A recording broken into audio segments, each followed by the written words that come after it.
ministry, we have taken universal health coverage and primary health care as an entry point for quality and equitable universal health care provision. So what we are doing is we are integrating all the existing policies and guidelines so that we will address basic essential health service package, including communicable disease, non-communicable disease, mental health and maternal health to be delivered at the health center level and also accompanying primary health care level. So we have been working with different international organizations and institutions, including the University of Cape Town Knowledge Translation Unit, and we have been adopting an integrated primary care clinical guidelines for our nation, which is currently completed as a guideline, and which we are moving towards the training and other implementation phases. We believe this will integrate mental health. This will integrate chronic diseases, non-communicable disease, and this will also integrate other communicable disease, injuries, and some priority pediatric conditions. So we believe this would be our response in providing quality of care in an integrated manner at the primary level.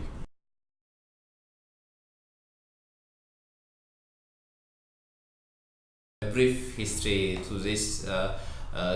Our previous minister, His Excellency Dr. Kasata Masu, went to South Africa and he saw the PAC guideline, which is a practical approach to care kit, which has been in development and in implementation for the past 13 years with the University of Cape Town in South Africa. And there has been another version in Botswana as well, which was derived from the PAC. So we had an earlier version of that, and we were really interested because we saw that it was provider friendly, it was concise, and it has integrated care pathways that will actually deliver quality of care at every step for the patients in a way that will comprehensively address problems, including chronic disease, as I said, non-communicable disease and other conditions were included in there. So what we decided to have our team of experts select the priority conditions in our setting, and also how patients come to us, what the common presenting features will be, and what the common existing chronic diseases are in our setting. And we also looked at our existing guidelines. We have actually reviewed more than 100 guidelines. So what we did is, with the team of experts from the knowledge translation unit, which we have been working in very close collaboration, we have adopted and localized the guide in Ethiopia, and we have been working in intense localization workshops, and we have been reviewing every recommendation for the evidence database. And after that, we have developed about 7 versions of the guide. We have actually had to go through quite a little bit of editing, processing, and also we had to communicate with different directorates in the ministry, including maternal and child health, including disease prevention and communicable disease, health extension directorate, other directorates, so that we actually get our guideline reflects the right policy and strategies in our nation. We have also consulted important guidelines, and as a reference, what we have used the Health Center Standard Treatment Guidelines developed by the FMACA, Food Medicine Healthcare Control Authority. We have reviewed that.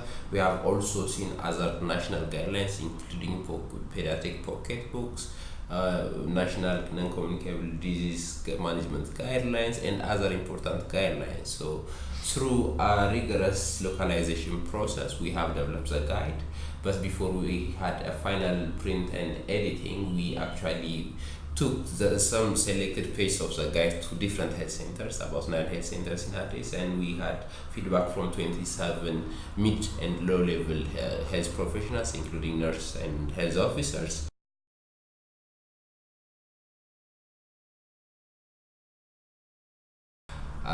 The next steps will be training of national trainers, which we have scheduled for January 15th to 20th. It will be held in Addis, and we will have different people from the regions, from the ministry, and also from the asset project. We will have research trainers from the asset project, and we will proceed with after national trainers. Then we will select facilities, we will conduct facility readiness, and we will proceed through different phases of implementation where we will be learning and scaling up. And how happy are you with the final product? And how well do you think it's going to be received? I'm as a project lead and as someone who has been here from the start, I'm really excited that we are actually we have reached this milestone, and we are very excited. We wanted to move as fast as we can to the implementation. We have engaged different regional health bureau, different health managers at different levels, starting from the ministry to the regional level, and also to Warada managers. We have had quite intensive engagement, and we believe there is a big interest from the people. People are actually quite keen to get the guideline to get started.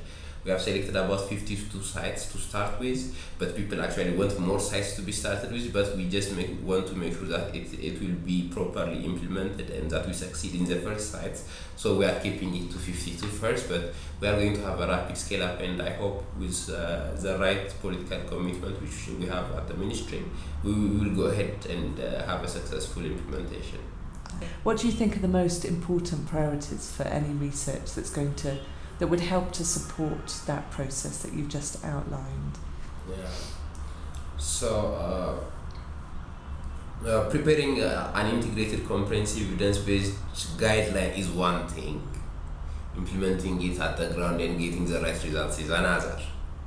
So there are a lot of things that one has to know and one has to study so that to make sure that there is a successful implementation and scale up.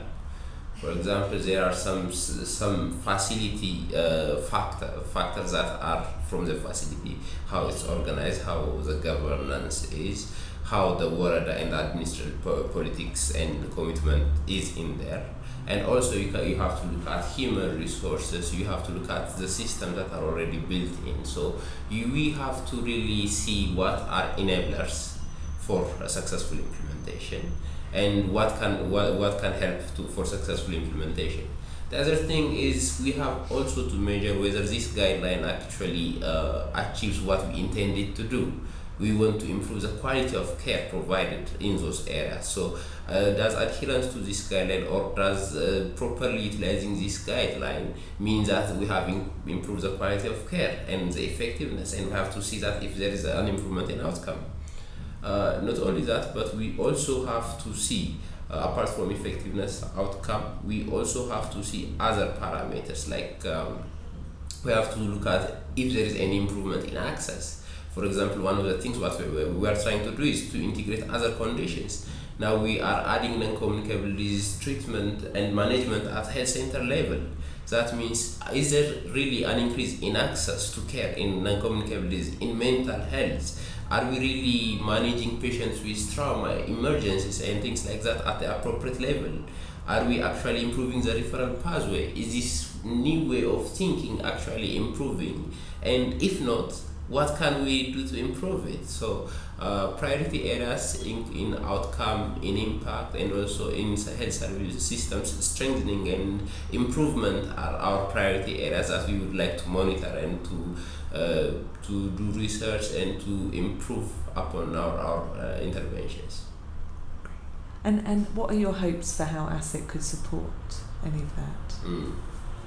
Well, ASIC, I think, given your work, the work that you have been doing in the mental health integration at the Guragi zone, and also from your expertise, I think we'll be looking for you to support us in the monitoring and evaluation phase of our project, especially, as I said earlier, in setting some core indicators to see successful implementation, and also enablers to see how health systems actually can cope for proper implementation, and also through some analysis of interventions, especially once interventions are analyzed. Once interventions have been in place, we need to see the outcome.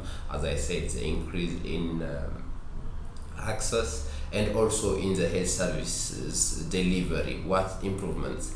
There have been a lot of research in different areas, but there has health service delivery improvement research. We need to have a lot more research in that area. So I think that will be an important area where ASET can contribute.